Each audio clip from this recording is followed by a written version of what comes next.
Why would the US give Israel one of its most advanced stealth jets, and then quietly regret it?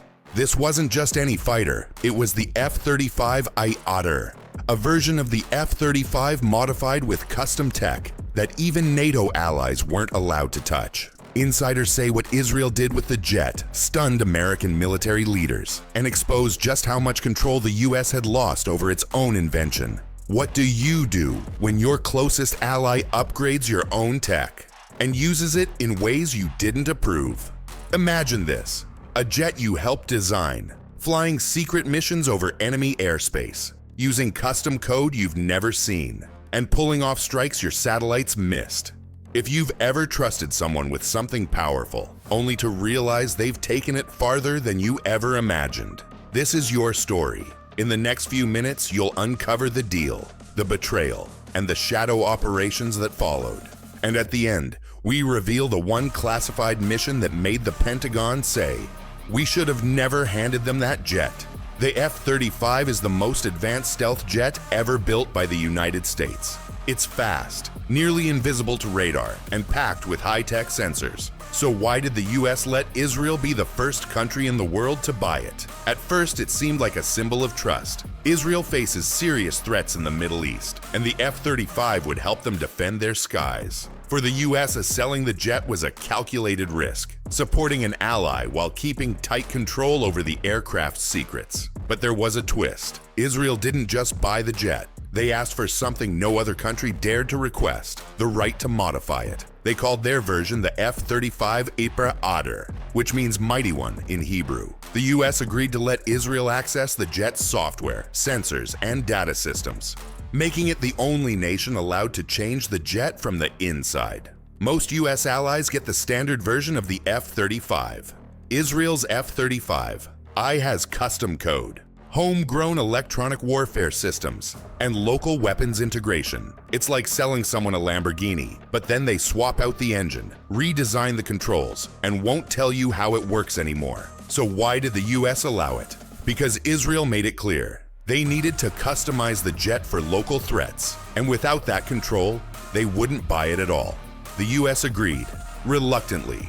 But once Israel started flying missions with the jet, Washington realized they might have given away more power than they planned. So what exactly did Israel do with the F-35I that made even the Pentagon nervous? When Israel received the F-35 from the United States, they didn't just fly it as it came. They opened it up, rewired it, and started changing what was inside. The US gave them a powerful stealth jet, but Israel wanted more than just power. They wanted full control. So they started modifying the aircraft in ways most countries are never allowed to. Israel installed its own electronic warfare systems. These let the jet block or confuse enemy radar and signals in ways only Israeli engineers truly understood. Then they added their own tools for command and control, allowing the jet to link directly with their own army systems in real time without needing any help from the US. And perhaps most importantly, Israel removed the need to get mission data from American servers.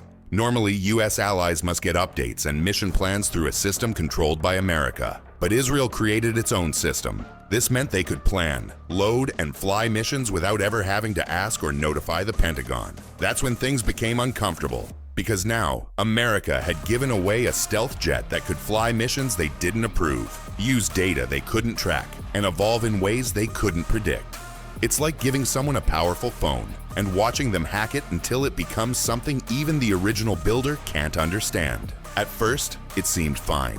Israel was using the jets mostly against shared threats. But then came one mission, secret, fast, and very precise, that the US hadn't authorized and didn't even know about until after it happened. That mission proved something. Israel didn't just own the F-35. They had made it into a new kind of weapon, one that even its creators couldn't follow. This shook many in the Pentagon. They began to question whether Israel's version of the jet had gone beyond what was agreed upon. It was no longer just a fighter jet. It was now a tool of independence. And America wasn't sure whether to be proud of that or nervous. So what was the mission that finally made US intelligence sit up and say, wait, how did they pull that off? In 2018, quiet but shocking reports surfaced. Israeli F-35s had flown deep into Iranian airspace and came back without a scratch. No alarms went off. No radars tracked them. Iran, A country known for its defense systems never even realized what had happened. This wasn't just a short flyover.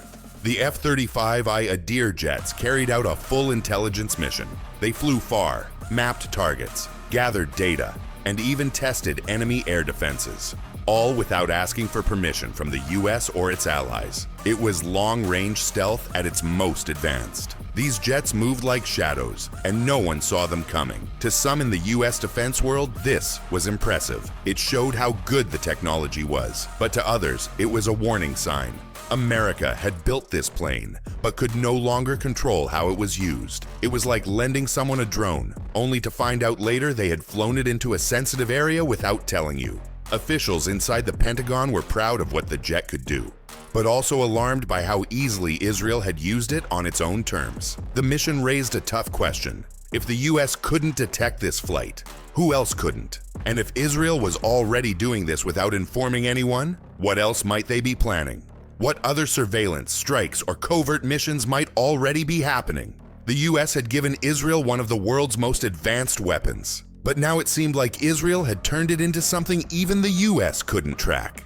Did Israel just outsmart the US with a jet the US built? After the secret mission over Iran, quiet tensions started building between the US and Israel. Inside the Pentagon, military leaders began asking tough questions. If Israel could fly deep missions without alerting anyone, what else could they do? Without telling the US started taking action. They sent out new software updates to all allied countries using the F-35. These updates were meant to track mission data better and improve oversight. But there was one problem. Israel's version of the jet, the F-35I Adair, ran on its own custom system. The updates didn't apply.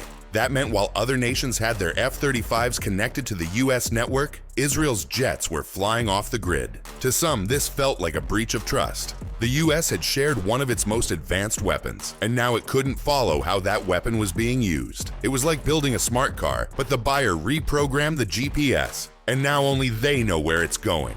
Behind closed doors, military planners began having doubts. If this is how Israel used the F-35 now, what would they do in the future? Would they share intelligence? Would they launch strikes no one else approved? The situation created silent friction. No public fight, no press release.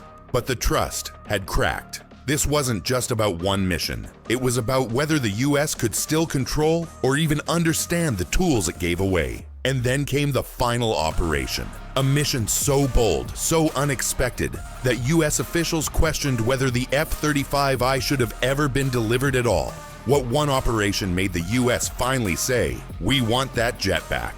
In early 2020, a covert operation took place that would quietly shake US trust in its most advanced fighter jet program. Israeli F-35s were suspected of flying a deep recon mission, not just over enemy territory, but near areas that even US black sites were monitoring. No one in the US confirmed it publicly. But inside the intelligence world, the flight paths, timing, and electronic activity all lined up with US troop movements in the region. It set off alarms. The concern wasn't just about where the jets had gone. It was the realization that the US couldn't be sure what the jets were doing, or even what data they were collecting. It felt like a line had been crossed. Imagine giving someone a powerful security system to protect their house, only to realize they turned the camera toward your own home. That's what it felt like to US intelligence leaders. A tool built for mutual protection might now be used to watch the hand that built it. This triggered deep internal reviews. US officials started quietly questioning their entire F-35 export strategy. If an ally like Israel could do this, what would happen if other countries followed their example? The trust wasn't gone overnight, but the crack was now too wide to ignore. Worse, there was no way to undo the deal. The jets were built, modified, and flying missions far beyond the original agreement. What had started as a military partnership now looked like a case of smart independence, and a reminder that even the most advanced tech comes with a price when you share it. So what's the real lesson behind the F-35I story? America gave Israel power, expecting control, but Israel took autonomy and ran with it. This wasn't betrayal. It was strategic independence executed brilliantly. In modern warfare, the tech you give today may define your limitations tomorrow. The US didn't just sell a stealth jet, they handed over influence they couldn't reclaim. And yes, if they could, they'd take it back. When allies become too powerful, is it still an alliance or quiet competition? The F-35. A story isn't just about jets. It's about trust, control, and the price of partnership. You now know the truth behind one of the most controversial military tech deals in recent history. If this fascinated you, like, subscribe, and turn on notifications. We've got more classified stories coming soon. Would you trust another nation with your most advanced weapon? Let us know in the comments.